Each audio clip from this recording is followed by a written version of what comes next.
Allah, di depan ada malaikat Israel mau masuk. Kata Rasulullah, boleh masuk, silakan. Kemudian malaikat Israel mengucapkan salam, dan setelah mengucapkan salam, malaikat Israel menawarkan, ya Rasulullah, aku disuruh oleh Allah untuk mencabut nyawamu atau membiarkan engkau. Dalam riwayat, aku disuruh oleh Allah untuk memberikan pilihan kepadamu, al-baqa' fid dunya, tetap di dunia, atau ar-rafiqul a'la, atau dengan Allah. Nabi Muhammad menjawab, ar-rafiqul a'la, dengan Allah. Kemudian setelah itu Nabi Muhammad berdoa agar umatnya selamat. Setelah ada jaminan umatnya selamat, malaikat Israel, sudahlah, cabut nyawaku kalau memang sudah waktuku. Mulailah Nabi Muhammad dicabut nyawa beliau oleh malaikat Israel. Dan di saat Nabi Muhammad mulai dicabut nyawa beliau oleh malaikat Israel, Nabi Muhammad mengatakan, mahadha, apa ini wahai Israel? Malaikat Israel kemudian menjawab, ya Rasulullah, itu adalah sakaratul maut, itu adalah sakitnya di dalam kematian.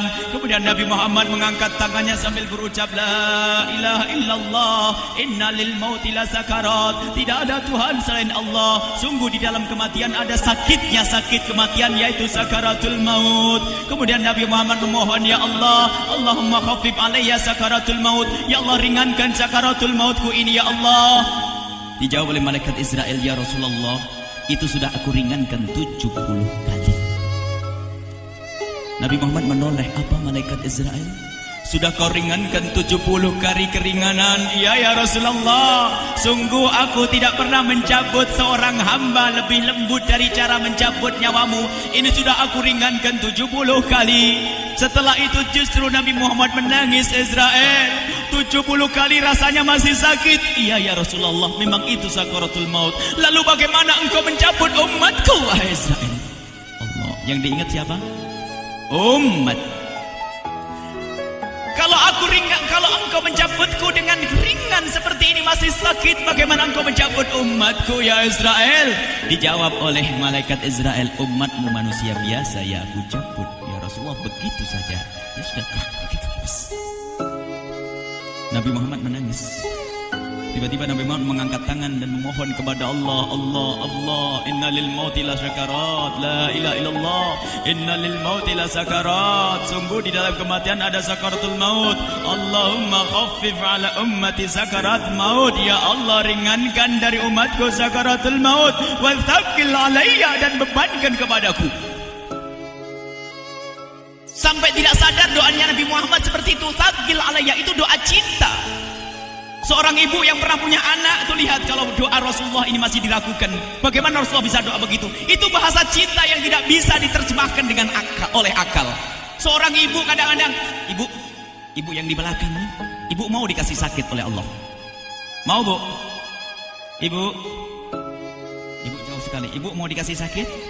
Jawabnya tidak mau. Tapi suatu ketika seorang ibu melihat anaknya sakit, ngomong, sudahlah nak, jangan kamu yang sakit, biar ibu yang sakit. Ada atau tidak? Kenapa ngomong begitu? Itu bahasa cinta itu. Tidak rela kalau anak ini sakit, biar aku saja yang sakit. Itu yang dirasakan Rasulullah. Sakaratul maut begitu sakitnya, membayangkan betapa sakitnya umat Nabi Muhammad di saat dicabut nyawa beliau.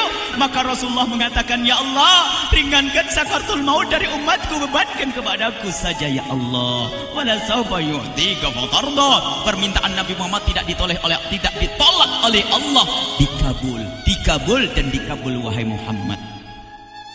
Sallu ala Nabi Muhammad. Dan benar, sakaratul maut kita ditahan oleh Rasulullah, ditanggung oleh Rasulullah, sehingga digambarkan oleh Imam Bukhari di saat Nabi Muhammad dicabut nyawa beliau. Siti Aisyah yang ada di situ, Rasulullah berada di pangkuan Siti Aisyah, yang saat itu Siti Aisyah melihat keringat dingin keluar dari kening Rasulullah. Siti Aisyah tidak pernah melihat keringat keluar seperti itu.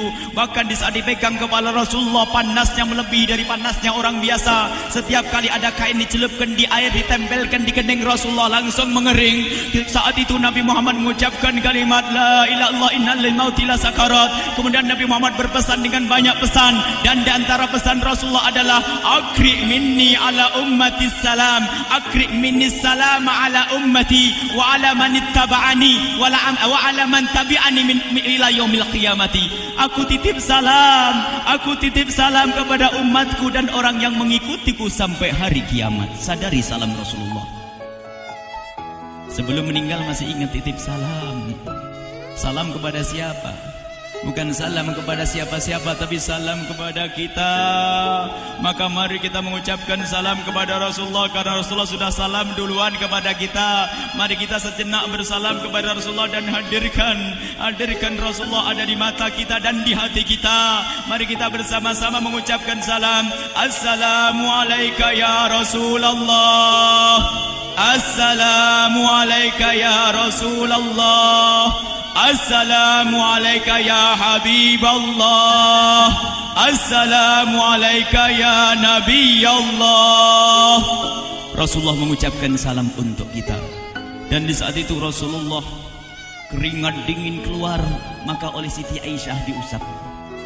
Oleh Siti Aisyah diusap, bayangkan saat itu Nabi Muhammad di pangkuan Siti Aisyah dan diusap oleh Siti Aisyah. Siti Aisyah berkata, keringat Rasulullah mengucur deras hingga aku usap, dan aku usap dengan tangannya Rasulullah. Diusap dengan tangannya Rasulullah. Siti Aisyah memegang tangan Rasulullah sendiri yang digunakan untuk mengusap keringat Rasulullah. Sahabat bertanya, Aisyah, kenapa harus dengan tangan Rasulullah tidak dengan tanganmu? Lihat jawab Siti Aisyah, karena tangan Rasulullah lebih lembut dari tanganku. Sallu ala Nabi Muhammad. Masih sempat nyanjung itu sahabat Nabi. Dalam keadaan begitu masih menyadari kelembutan tangan Rasulullah, jasad Rasulullah, kemuliaan Rasulullah sallallahu alaihi wasallam. Dan aku lebih menginginkan bahwasanya yang menyentuh jidat Nabi Muhammad adalah tangan yang paling mulia di dunia dan di akhirat. Siti Aisyah enggak berani menyentuhkan. Pengennya yang disentuhkan di kening Rasulullah adalah tangannya Rasulullah sallallahu alaihi wasallam. Kemudian setelah itu Nabi Muhammad merasakan sakit yang sangat untuk kita. Kemudian Nabi Muhammad mengangkat tangan tinggi-tinggi mengucapkan la ilaha illallah inna lil mauti la sakarat. Tiba-tiba tangan itu semakin turun dan ditangkap oleh Siti Aisyah. Dan di saat tangan itu jatuh di tangan Siti Aisyah, kemudian tiba-tiba paha Siti Aisyah merasakan berat kepala suci Rasulullah. Dan saat itu Siti Aisyah sadar bahwasanya Rasulullah sudah kembali kepada Allah Subhanahu wa taala. Sallu ala Nabi Muhammad. Siti Aisyah bingung di saat melihat seperti itu. Ditaruh pelan-pelan wajah Rasulullah. Sambil menangis lalu berkata, Rasulullah sudah meninggal. Para sahabat Nabi pada bingung. Sayyidina Ali tiba-tiba terduduk, nggak bisa berdiri. Sayyidina Utsman nggak bisa ngomong. Ada orang Sayyidina Zaid berkata, aku baru melihat Rasulullah. Setelah ini aku tidak mau melihat lagi selain Rasulullah. Ya Allah, butakan mataku. Aku tidak ingin aku kotori mataku dengan selain Rasulullah. Dan dibutakan oleh Allah. Bermacam-macam kejadian saat itu. Madinah heboh luar biasa dengan meninggalnya Rasulullah sallallahu alaihi wasallam. Dan sungguh meninggalnya Nabi Muhammad adalah menghidupkan hati yang mati kalau orang faham.